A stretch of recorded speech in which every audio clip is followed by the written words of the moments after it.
senedir beni öldürmüşsün. Benim ciğerimi söküp götürdün. Sen bizi öldürmüşsün. Benim ciğerim yanıyor. Bizden çaldınız ama öldürdünüz alçaklar. Allah sizin belanızı versin. Utanmazlar. Benim ciğerim nasıl yanıyorsa sizin ciğeriniz öyle yansın. Utanmadınız. Canınız da öyle yansın inşallah. Hırsızlar. Hamza 14 yaşındaydı. Hafızlık okuyordu. Oğlum nasıl medrese çıkıyorlar, HDP oğlumu kaçırıyorlar, PKK'ya teslim ediyorlar. Ben oğlumu HDP'den istiyorum. Artık yeter. Bu acıyı nereye kadar? Ben oğlumu onlardan istiyorum. Ben onlarda bir şey istememişim. Sadece ben evladımı istiyorum. Kaç senedir ben oğlumu peşindeyim. Hala peşinde olacağım sonuna kadar. Oğlumu da çağıracağım. Yavrum Hamza, artık dayanamıyorum. Yavrum dön gel. Sensiz dayanamıyorum Hamza. Dön gel oğlum, ben senin anneyim.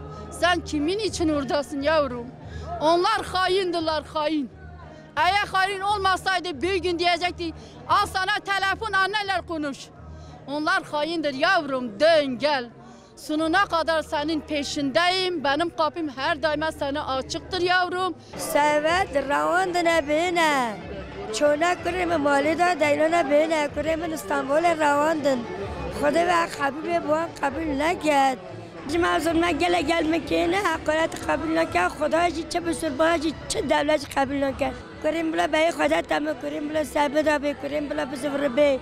Kurem bile ev kıça deli piye buda çobici annizam mevsad bir. Keçoyi az bu bخاز bile kurem beyt. Az yol yuxi xwa kurem Xuda beden. Kurem beyi çe ceza bu kurem içine çe girdim bu kurem içine.